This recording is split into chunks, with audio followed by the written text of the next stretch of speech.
가운데 주신 말씀을 통해서 우리 돌아가는 교회 14번째 시간입니다. 경주는 계속되어야 한다 라는 제목으로 나누겠습니다.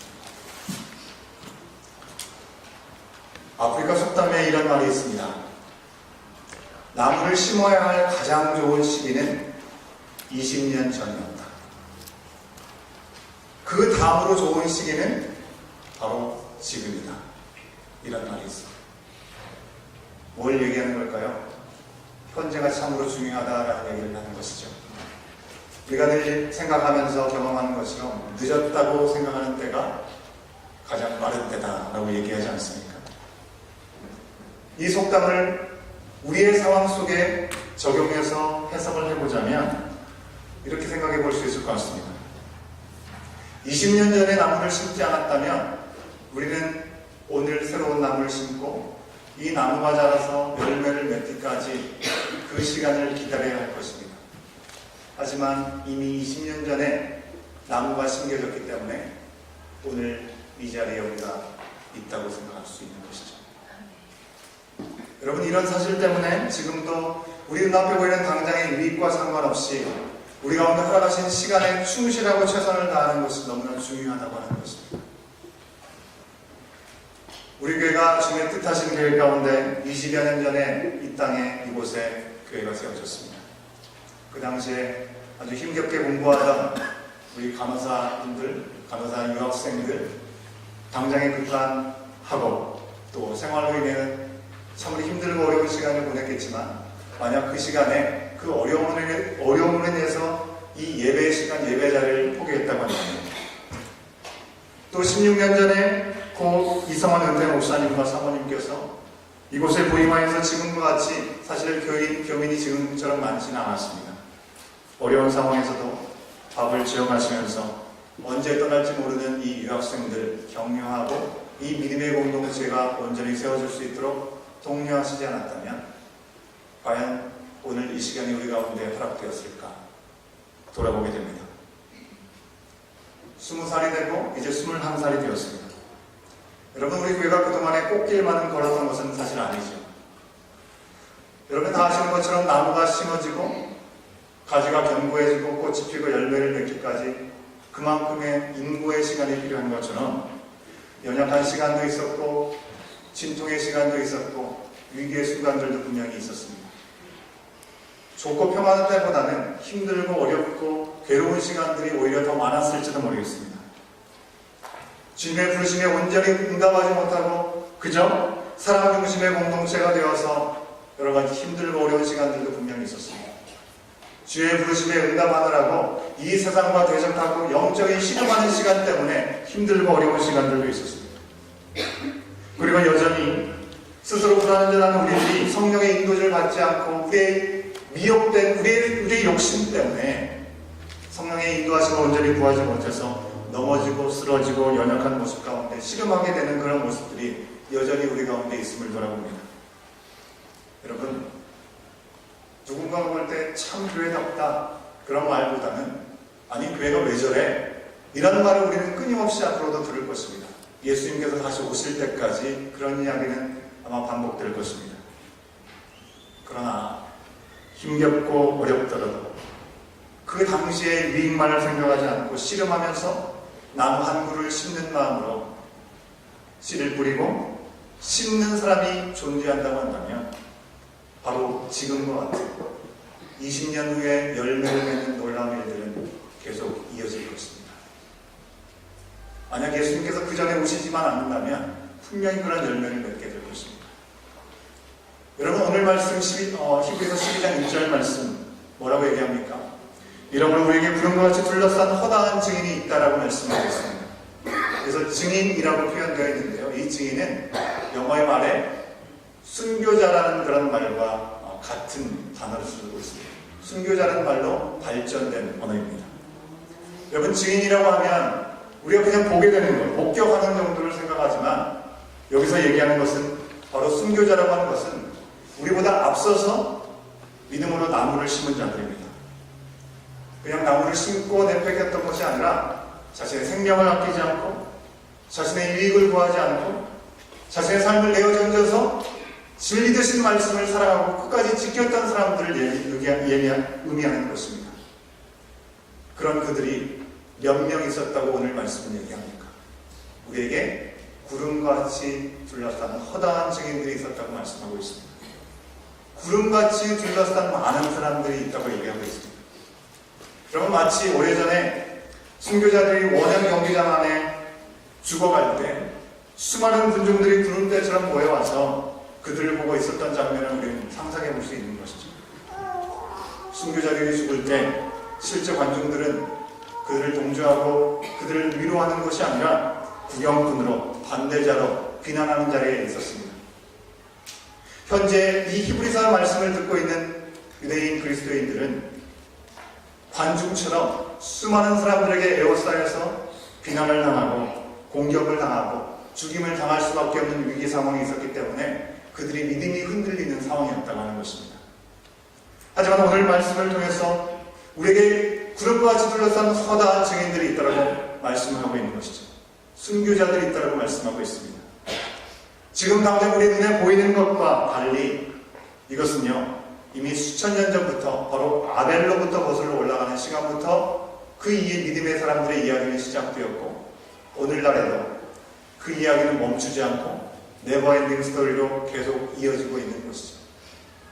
여러분, 우리가 부활주일의 중고등부의 연극을 통해서 우리가 이름도 잘 알지 못하는 수많은 사람들이 예수님을 믿는 믿음 때문에 순교당하고 하나님의 품으로 돌아가는 것을 우리는 확인했습니다. 우리가 알지 못하지만 지금 이 순간까지도 그 복음을 위해서 죽어가는 이들이 있다고 하는 것이죠. 쉽게 말해서 믿음의 길이 좁고 어려울지라도 당신 혼자가 결코 아닙니다. 그 말씀을 우리 가운데 주고 계시는 것입니다. 히브리서 11장 1절에 12장 1절의 말씀을 통해서 당시 히브리인들에게 그리고 오늘 이 말씀을 접하고 있는 우리들에게 말씀하여 주고 있는 것입니다. 여러분, 히브리서 말씀을 길게 풀자면 이런 얘기가 될 수 있는 것이죠. 지금 그리스도를 믿는 믿음 때문에 외롭고 괴롭고 또 죽을 것만 같지만 이것이 어쩌다가 나에게 찾아온 불행인 것처럼 생각될지 모르지만 그것이 아니라 하나님 안에서 믿음을 고백하는 사람이라고 한다면 누구나 다 겪게 되는 어려움과 연단이라는 것을 말씀하고 있습니다. 심지어 그들은 이 땅에 예수님께서 오시기 전에 이미 믿음으로 고난을 받고 연단을 받은 사람이라고 하는 것입니다. 그들은 모든 것을 바쳤다고 하는 것입니다. 그러니 홀로 싸우면서 괴로운 시간들을 겪어야 되는 것처럼 생각하지 말고 두려워하거나 흔들리지 말라고 히브리 믿음의 사람들에게 그리고 오늘 우리들에게 말씀하여 주고 있는 것이죠. 여러분, 우리는 어떻게 해야 되는 것입니까? 우리가 믿음의 씨앗을 심기고 그것을 꽃 피웠던 많은 사람들처럼 바로 우리들도 지금 우리 가운데 허락하신 삶의 자리에서 나무를 심어야 되는 것이죠. 왜요? 그렇게 나무를 심은 사람들에 의해서 오늘 우리가 열매를 따먹고 그 은혜를 누리고 있는 것이죠. 그 은혜를 누린 것에 더해서 우리 또한 하나님의 서걸하는 미랄이 되어야 되는 사명이 있기 때문에 그렇습니다. 이에 대해서 히브리서 저자는 우리가 믿음으로 나무를 심는 것이 어떤 모습이냐, 바로 우리 앞에 당한 경주를 경주하는 것이다 라고 우리 가운데 권면해주고 있습니다. 여러분, 우리 믿는 자들은 이 세상에 살아가는 신분을 뭐라고 표현합니까? 나그네와 같다라고 얘기를 합니다. 너무나 안타까운 소식을 우리가 접했습니다.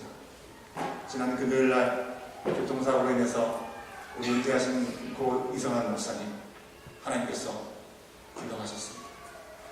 사모님은 참으로 어려운 가운데 중환자실에 계십니다.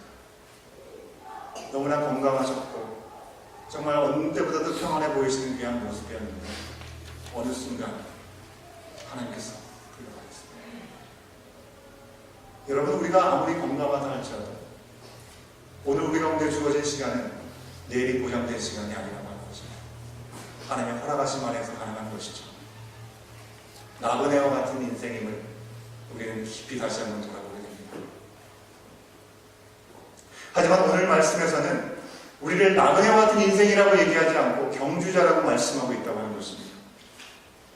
여러분, 나그네와 경주자의 차이가 무엇입니까? 나그네는 두루 다니면서 적당히 머무르다가 갈 인생이라고 생각할 수 있을지 모르겠습니다.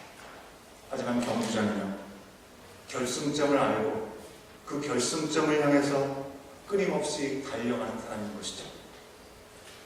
여러분, 그렇다면 바로 이때 우리가 어떤 모습으로 경주자의 삶을 살아갈 수 있겠습니까?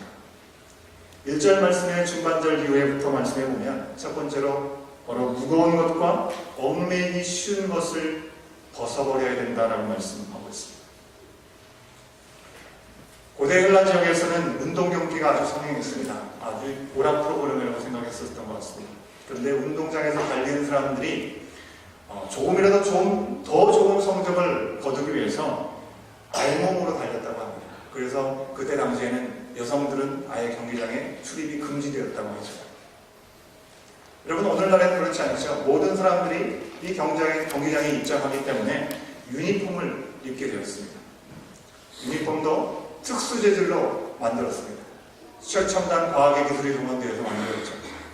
지난 동계올림픽에서도 네덜란드의 스케이트 팀이 이 스마트 수트를 입고 또 우리 팀들을 비롯한 스케이트 선수들이 똑바로 설 수 없는 기역자로 되어 있는 유니폼을 만들어서 입었다는 소식을 들을 수 있었습니다. 그냥 입으면 편한 옷인데 오히려 편하게 쓰면 더 거북한 기역자로 만들어진 옷은 이 스케이트 선수들이 구부려서 스케이팅을 해야 되기 때문에 최적의 조건에서 저항을 받지 않고 가야 되기 때문에 그런 것을 만들었던 것이겠죠. 하지만 과거 헬라 시대에는 고대 헬라에서는 그 정도의 기술이 없었기 때문에 저항을 최소화하기 위해서 아예 무엇도 입지 않고 달렸던 것이죠. 여러분, 오늘날 우리가 실내 체육관을 짐이라고 얘기하지 않습니까? 풀어서 얘기하면 짐나지움이라고 얘기를 하죠. 이 단어는요, 고대 헬라에서 선수들이 알몸으로 있는 모습을 나타냈던 단어라고 합니다. 여러분, 히브리서 저자는 무엇을 벗어버리라고 얘기를 하고 있습니다. 무엇을 벗어버리고 믿음의 그 경주를 하라고 우리 가운데 말씀하고 있습니다. 먼저 무거운 짐을 벗어버려라. 무거운 것을 벗어버려라 말씀합니다. 여러분, 여러분의 삶 가운데 무거운 짐이 무엇입니까? 믿음의 경주를 하는데 방해물이 무엇입니까? 무거운 내 자신의 모습은 어떤 것입니까? 헬라어로 무거운 것들이라고 하는 것은요, 눈에 보이는 불필요한 분도가 되기를 얘기한다고 하는 것이죠. 한마디로 몰라서 제거하지 못하는 숨어있는 효과 같은 것이 아니라고 하는 것입니다. 우리 스스로도 감지할 수 있고 우리 스스로도 버릴 수 있는 것, 제거할 수 있습니다. 하지만 영적으로 무감각해져서 그러려니 하고 달고 다닌다고 하는 것이죠. 히브리서 상황 속에서의 이 짐은 무엇이겠습니까? 그들에게는 율법이 그런 모습일 수 있었습니다. 하나님께서 지어준 핵심적인 율법의 내용에 더해서 하나님께서 말씀하신 것도 아닌 것을 의무로 지우고 믿음의 경주를 하는 것 때문에 힘겨워하는 일들이 분명히 그들 가운데 있었습니다. 또한 그 시대의 요청에 따라 이 사회적인 요구들도 있는 것이죠. 쉬운 예로 우리들에게는 어떤 모습이 있겠습니까? 특히 우리 한국인 부모님들에게는 우리 자녀들에 대한 이 학구열이 대단하시죠. 자녀들이 열심히 공부해서 성공하기를 바라십니다. 그러면서 우리 한국 자녀들은 정말 열심히 어렸을 때부터 경쟁하면서 공부를 합니다. 캐나다의 먼 경우는 좀 덜할지 모르겠지만 그래도 우리 한국의 자녀들, 우리 젊은이들은 어쨌든 누구보다도 좀 더 나으려고 여러 가지 스펙을 쌓으면서 열심을 다해서 생활하는 것을 우리가 볼 수 있는 것이죠. 사회가 그런 무거운 집을 요구하고 있기 때문에 그런 것이죠. 예전에 제가 고등부를 맡아서 사역할 때도요, 그런 모습이 있더라고요. 고등학교 3학년 되면 자연히 교회를 안 나오는 것으로 이렇게 이해를 갔습니다. 믿음 생활을 잘하는 부모님의 자녀임에도 불구하고 한 해 동안에는 시험 공부에만 전념하도록 권면하는 것이죠. 그러니 아이들이 교회에서 배우는 것과 그들의 가치관에 혼란이 올 수밖에 없는 것이죠. 그뿐만 아닙니다. 여러분, 우리들의 내면 가운데 욕심과 정욕, 그것이 어떤 영적인 경주를 하는데 방해하고 내 자신의 삶을 둔하게 만들고 무겁게 만드는 것이 우리 가운데는 없습니까? 여러분들을 만나다 보면 참 신앙생활하는 것, 지키는 것이 참으로 어렵다라고 말씀을 하십니다. 하지만 알고 보면 이미 내 안에 내가 놓치지 못하고 있는 나의 정욕을 위해서, 나의 욕심을 위해서 내려놓지 못하는 것 때문에 쉽게 갈 길을 더 어렵게 가고 있는 그런 모습들이 있음을 솔직히 돌아보게 되지 않습니까? 저희 막내가 지금 6학년인데요. 5학년인데요. 학교에서 아이들 운동을 시키려고 이 등교할 때 걸어가게 하는 그런 캠페인을 가끔 하는 것 같습니다. 아신 분들은 아시겠지만 저희 집에서 출발해서 아이 학교까지 가는데 평지나 내리막길이 없습니다. 조금이라도 계속 오르막길. 그래서 쭉 올라갈 수밖에 없는데 너무 힘들어하는 것 같아서 뒤에서 따라가다가 이 메고 가는 가방을 살짝 들어줬어요. 너무 힘들어 보여서. 근데 이게 너무 무거운 겁니다. 도대체 뭐가 들어서 이렇게 무거운가? 책을 그만큼 많이 넣고 공부를 열심히 하는가? 그런 생각도 했지만 방과 후에 물어봤습니다. 무엇을 넣고 다니길래 이렇게 무거운가? 쫙 열어보니까 여러분 뭐가 있었을 것 같습니다. 네? 돌멩이들이 얼마나 많은지요? 돌들이 많이 들어있더라고요. 그 돌 가지고 뭐 이렇게 무슨 아트를 하는 건지 뭐 잘 모르겠습니다. 책이면 너무나 좋겠는데 책이 아니라 돌멩이들을 많이 짊어지고 다니는 모습을 보면서 여러 생각을 하게 되었습니다. 아마 본인은 제주에서 태어나서 제주 비발이나 돌을 좋아한다 그렇게 저한테 얘기를 하게 됐는데 여러분 우리들도 그럴 때가 있지 않습니까? 정말 우리 인생에 반드시 그것이 필요하지 않음에도 불구하고 그냥 내가 생각할 때 그것이 조금 의의가 있기 때문에 무거운 것들을 내가 갖고 다니는 모습이 우리 가운데 있지 않냐고 하는 것입니다. 여러분 믿음의 경주가 결코 쉽지 않습니다. 그렇기 때문에 우리 스스로 더 무거운 것들을 짊어지고 만들어가면서 살아갈 수는 없다고 하는 것입니다. 나의 욕심과 나의 고집, 어쩌면 세상에 대한 눈치, 믿음 생활을 한다고 하면서도 내가 지켜야 될 의무에 큰 커다란 짐을 지면서 우리가 살아가고 있지는 않은지 그런 내용들이 있다고 한다면 우리는 내려둘 수 있어야 되는 것이죠. 다음으로 뭐라고 얘기합니까? 무거운 것과 두 번째, 얽매이기 쉬운 죄를 벗어버려라 말씀하고 있죠. 여기서 죄는요, 일반적인 죄를 말하지 않습니다. 얽매이기 쉬운이라는 것이 무엇을 말합니까? 함정에 빠뜨리기 쉬운 죄를 얘기합니다. 무슨 얘기입니까? 광범위한 죄의 영역을 말씀하고 있는 것이 아니라 구체적인 부분들을 우리 가운데 얘기하고 있다는 것입니다. 대체로 이 부분에 대해서 불신앙이라고 해석을 하는군요. 하지만 이 부분이 사람에 따라서는 다를 수가 있겠죠. 여러분 나나이모에 살면서 이 여름철이 되면 이 채집도 하고 또 낚시도 많이 하실 텐데요. 이 개를 잡아본 경험들이 아마 한두 번 다 계실 겁니다. 개틀을 가지고 와서 그 안에 미끼를 넣지 않습니까? 미끼를 넣는 것들의 내용들이 참 다양한 것을 보게 되는데 대체적으로 보면 닭고기를 넣든지 청어 같은 물고기를 넣는 경우들을 자주 보게 됩니다. 여러분 미끼를 선택하는 기준은 두 가지인 것 같습니다. 두 가지. 첫 번째는 바로 낚시하는 당사자가 선호하는 것. 내가 그냥 구하기 쉽고 편하게 쓸 수 있는 것을 넣는 것이고요.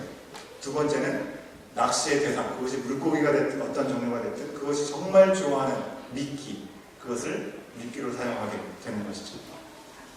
여러분 정말 많은 물고기를 잡고 싶다고 하면 그 물고기가 정말 좋아하는 미끼가 무엇인지를 알고 그것을 넣을 때 많이 잡힐 것입니다. 예를 들어서 오징어는요, 오징어의 살은 우럭이나 장어를 잡을 때 아주 유용하다고 합니다. 반면에 이 오징어의 내장은 바로 감성돔을 잡을 때 미끼로 사용하면 아주 좋다라는 것을 제가 인터넷을 통해서 확인해봤습니다. 여러분 물고기를 잘 낚는 미끼가 있는 것처럼 여러분 우리들의 인생에도요 우리가 잘 낚이고 함정에 빠지기 쉬운 죄가 있다고 하는 것입니다. 여러분 우리가 쉽게 낚이고 우리가 쉽게 함정에 빠지게 되는 죄들이 무엇입니까? 공통적으로는요 돈, 명예, 성, 섹스. 리처드 포스터가 책으로 썼지 않았습니까? 머니, 섹스, 파워. 그 책에서 얘기한 것처럼 우리들이 이런 부분에 참 약하다고 하는 것이죠. 어떤 이들은 지나치게 이성적이고 눈에 보이지 않는 것은 절대로 믿지 않는 의심이 함정인 사람들도 있고, 다른 어떤 사람들은 바로 술이 왼수인 사람들도 있고, 어떤 사람들은 친구, 사람들과의 관계 때문에 쉽게 함정에 빠지는 경우들도 있습니다. 유혹에 많이 쓰러집니다. 여러분, 운동선수들을 보면 그들이 운동만 열심히 하는 것이 아닌 걸 보게 되죠. 음식에 대한, 식단에 대한 관리들도 하고요. 사람들과 관계, 연애하는 것도 그 시간에는 제한적으로 하지 않게 하는 것을 우리가 볼 수 있습니다. 몸이나 정신적으로 경주자의 자리를 놓치지 않게 하기 위한 훈련의 일환인 것이죠. 만약 운동선수들도 그렇다고 한다면 믿음의 경주자인 우리 가운데 얽매이기 쉬운 죄가 무엇인지를 우리 스스로가 돌아보는 것은 너무나 중요하다고 하는 것입니다. 그리고 그것을 벗어낼 수 있어야 되는 것이겠죠. 영성신학자 중에 펠리 나우엔이라는 분이 계십니다. 이분은 에일 대학에서 10년 동안 강의를 하셨던 분이신데요. 그곳에서 거하시면서 자신의 풍요로움에 대한 죄책감이 들어서 현실에 안주하지 않기 위해서 페루 리마에 가서 빈민가에 들어가서 빈민들과 함께 지냈습니다.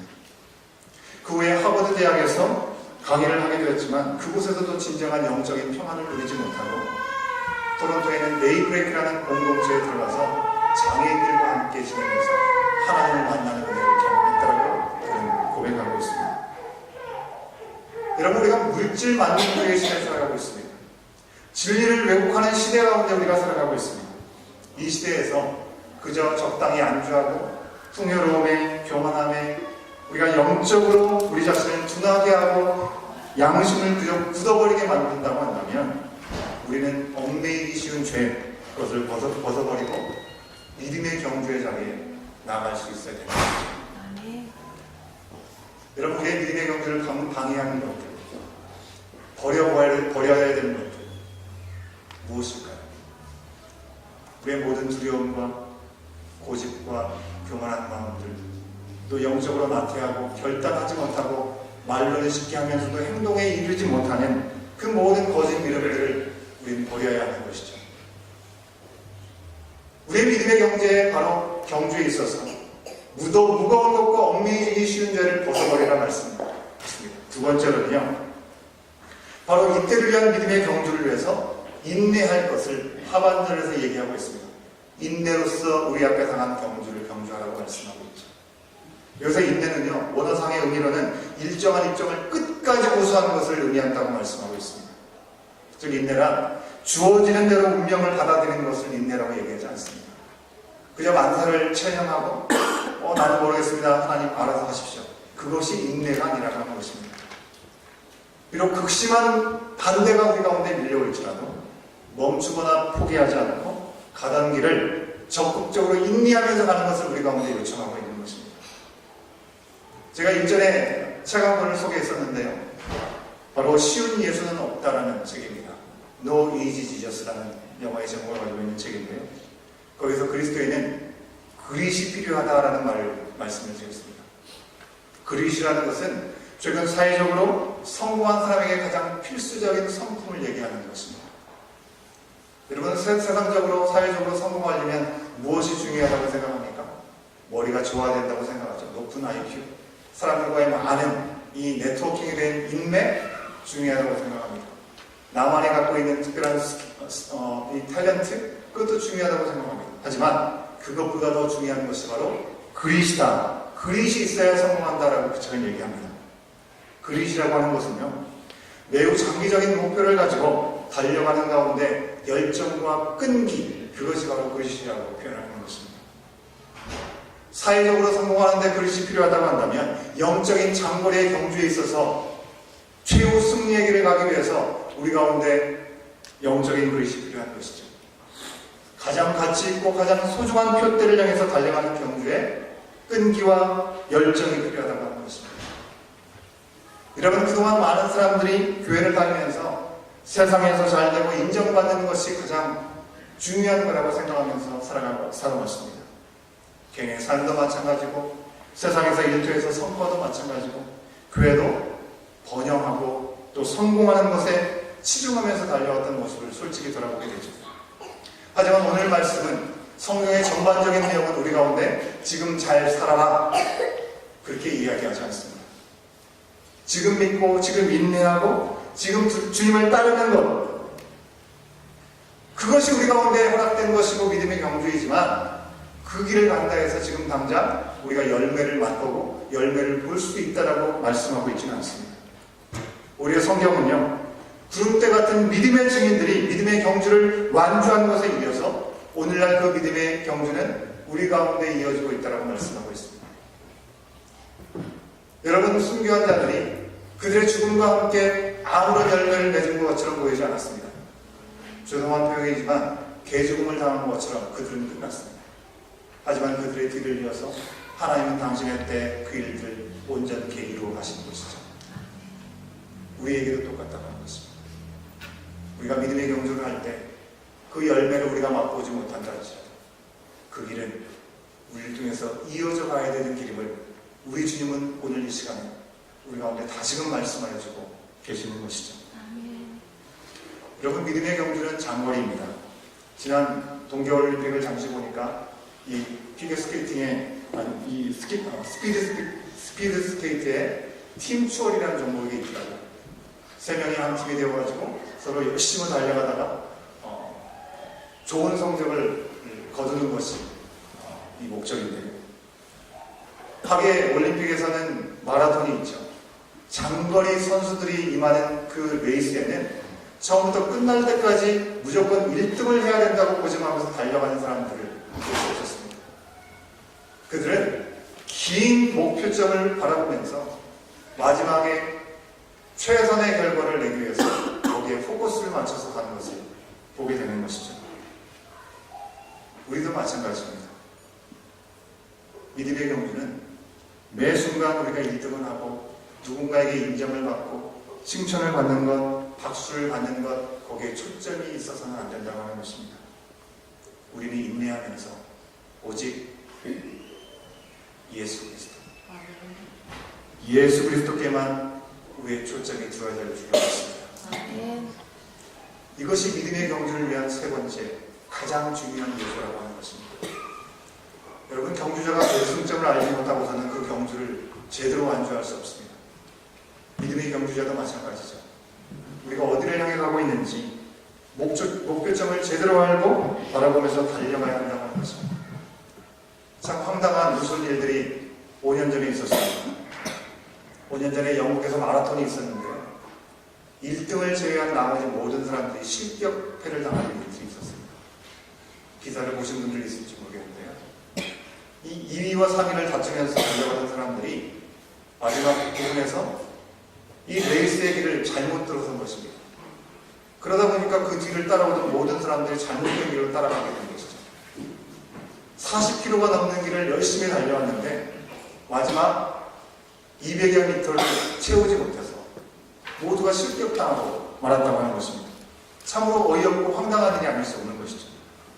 여러분, 40km라는 긴 시간을 열심히 달려왔는데 마지막 순간에 그 목표점을 놓쳐가지고 완전히 완주할 수 없다면 그처럼 허망한 일이 어디 있겠냐고 하는 것입니다. 억울할 수밖에 없는 것이죠. 인생의 장거리 경주 하다가 막판에 힘들어 지치고 경주를 포기하거나 아니면 길을 잃어버려서 실격된다고 한다면 얼마나 억울하게 되고 하는 것입니다. 사랑하는 여러분, 우리가 교회 안에 있으면서도 우리의 인생의 표대이신 예수 그리스도를 놓치고 예수님과 상관없이 애쓰며 살아가고 있는 모습이 혹시 우리 가운데 있지 않습니까? 마라톤 경기 관계자는요, 코스를 안내를 제대로 잘 할 수 없을지도 모릅니다. 하지만 우리의 주요 온전케 하신 예수님은 어떤 한순간도 우리를 길을 잃게 만드는 분이 아니심을 우리는 기억할 수 있어야 됩니다. 연약하고 부족할지라도 길을 잃지 않고 사랑으로 돌봐주시고 말씀으로 그 길을 이끌어주시고 그리고 온전함으로 성령의 능력 가운데 완주해 갈 수 있도록 우리를 안내해 주시는 분이 우리 예수 그리스도라고 하는 것입니다. 여러분, 우리 주님은요, 우리를 어느 정도 숙련되게 한 다음에 홀로 달려가다고 하는 코치가 아니십니다. 멀찍이서 손짓하면서 그저 깃발 흔들면서 갈 길을 안내하는 정도의 심판이 아니라고 하는 것입니다. 예수님은 어떤 분이라고 우리 가운데 소개해주고 있습니까? 우리 예수님은 그 앞에 있는 깊은 인내의 모범을 보여주는 분이십니다. 우리 가운데 안내만 해주고 끝나는 것이 아니라 친히 그 몸으로 이 모든 것들을 친히 보여주시고 우리가 힘들고 괴롭고 멈춰서고 싶은 그 순간에 그 주님을 바라보므로 그 길을 계속해서 달려갈 수 있도록 격려해 주시는 분이 바로 우리 주님이라고 하는 것입니다. 사랑하는 여러분, 아직은 차마 이 믿음의 경주에 뛰어들지 못하고 있다고 생각하시는 분이 있으십니까? 일생에 마라톤 한번 달려가야 될 텐데 생각하면서도 동네 한 바퀴 돌아보지 못한 인생으로 머물러 있지는 않습니까? 우리 앞서 믿음의 경주를 완주하신 그리고 승리하신 예수님께서 우리를 이 믿음의 경주로 오늘 말씀을 통해서 초청해 주십니다. 우리 앞에 달려가신 많은 구름과 같이 둘러싼 허다한 믿음의 선배들, 순교자들이 이 믿음의 경주를 온전히 달려가라고 우리를 초청하고 있습니다. 예수 믿노라 하면서도 어찌 보면 예수님 믿는 사람보다도 못하게 주저하고 있는 모습, 머뭇거리고 있는 모습이 우리 가운데 있지는 않은지. 세상 사람들도요, 자신에게 유익이 된다면 무모할 정도로 도전하고 몸을 던지지 않습니까? 하물며 완전한 하나님의 나라의 백성으로 온전한 완주자로 우리를 초청하신 자리에 우리가 무엇 때문에 머뭇거리고 무엇 때문에 주저하게 된다고 하는 것입니까? 분명한 것은요, 여러분, 이 세상도 정욕도 다 지나간다는 것입니다. 오직 영원하고 완전한 경주에서 경주하시는 여러분의 삶이 되기를 주 여러분 축원합니다. 네. 바로 이것이요, 지금 우리 눈에 보이지 않는 20년 후의 열매를 위한 삶이고 영원을 위한 삶인 것입니다. 우리 앞서 유익을 굳지 않고 사랑하고 희생하고 섬겼던 수많은 이들의 수고와 땀, 눈물이 헛되지 않고 무엇보다도 십자가를 접으신 그 예수 그리스도의 보혈의 놀라운 사랑과 그 은혜를 우리가 헛되지 않도록 생명의 믿음의 경주를 이어 달리는 예수님만 바라보는 저와 여러분 될 수 있기를 간절히 소원합니다. 이 시간 함께 잠깐 기도하겠는데, 이 시간 우리 자신의 믿음의 경주를 달리겠다는 결단의 마음이 되어야 줄 압니다. 하나님께서 우리를 불러가시고 우리의 때가 다했다고 하는 때가 오늘 이 시간 이후일지 내일일지 우리는 알지 못합니다. 마냥 모든 시간들이, 많은 시간들이 우리 가운데 예비가 되어 있는 것처럼 착각하지 않게 하시고, 바로 오늘을 살아갈 때 내가 오늘 열매를 맺지 못한다 할지라도 하나님 앞에